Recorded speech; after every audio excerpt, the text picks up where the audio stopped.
be forced to do so. Thanks, Senator Walsh. Yes, please. Okay, Deputy by Barrett. Ambassador, I will say frankly, I'm one of the people who thinks you should be expelled from this country, and I believe that that's nothing to do with you personally. It's to do with the policies of your state.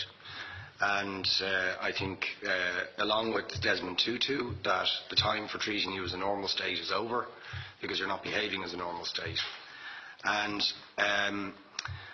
I just want to ask you questions, really, in relation to that contention. And I would just say, for the record, it certainly isn't motivated by anti-Semitism in my case. I mean, for example, when disgraceful attempts were being made to downplay the horrors of the Holocaust by people like David Irving, I brought a Jewish Auschwitz survivor to this city to organise meetings and get her on national television to remind the Irish people about the horrors of the Holocaust. And I would do so again if anybody tried to downplay the horrors of what were done to the Jewish people. But it is precisely because I'm opposed to racism that I oppose what your state is doing and what it stands for. So I just want to ask you a few questions in relation to that. And I should also say, by the way, I lived for a year on Moshav Neot Hakikar in the Dead Sea in 1987, 2 weeks before the first Intifada broke out. That leads me to my first question. You have tried to cover over what you have done, the killings of innocent people in Gaza on 3 separate occasions over recent years, the seizure of Palestinian land and so on, by attacking Hamas. Now, why don't you just admit that Hamas didn't exist when the first Intifada took place? They didn't set up an armed wing until the early 1990s. And that there was a reason that PLO were in Tunis at the time, exiled, effectively not present. But the ordinary Palestinians rose up because you denied them basic rights. I lived there. It was apartheid. It was racism. It was endemic. It was rotten. Absolutely, I was shocked within weeks of living there to see how you treated Palestinian people.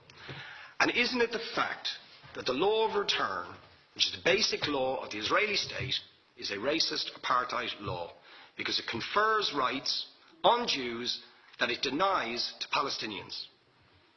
It allows, for example, if I was Jewish and had never stepped foot in Israel, I could claim citizenship there tomorrow, but 6 million people whose origins are in what you now call Israel, who were forced out in 1947 or 48, do not have that right. Isn't that part of the reason why the Palestinians are in dispute with Israelis?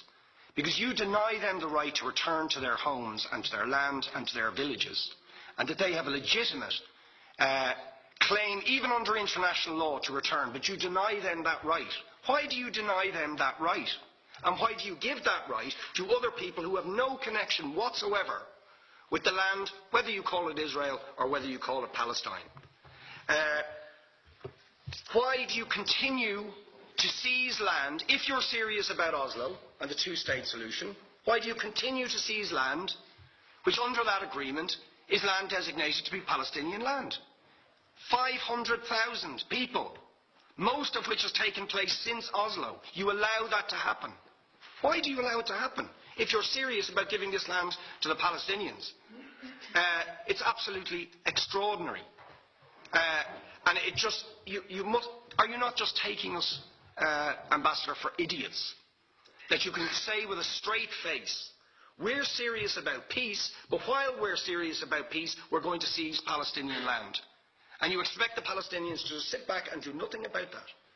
And the world to accept that that is an acceptable way to behave. And you asked earlier on, could we have some constructive solutions? Now you know what the Palestinian people have been asking for. Far less even than some people would ask for. Because I believe the whole apartheid system should be dismantled. But what they've asked for is to lift the siege of Gaza. Just to lift the siege of Gaza. Let them have an airport. Let them have ports. Let them not be dictated to by a government for whom they do not vote as to what can go in and out of their territories, whether they will have power, whether they will have clean water, whether they will have medicine. What makes you think you're allowed to have nuclear weapons and the fourth biggest army in the world and visit destruction on the people of Gaza, but they have no right defend themselves. They have no territorial sovereignty over that land. Would you ask questions, please? How do you justify that? Yeah. All right. How do you justify those double standards? And very lastly, Ambassador, people like Bishop Tutu, Nelson Mandela, and I would certainly describe your state as a apartheid state, with different laws for people depending on their race or religion. Now, isn't that just the case that, for example, at checkpoints going into the West Bank, there's a channel if you're Israeli or European, and there's a channel if you're Arab? Just because you're Arab. If you came into Dáil Éireann and they stopped you and said, "Are you Jewish?" "Oh no, sir, you can't come in through the same entrance as Irish people or European people because you're Jewish," you would call that racism and apartheid. But yet, you practice that. You practice that with your checkpoints and your military barriers and your apartheid wall. How can you justify that?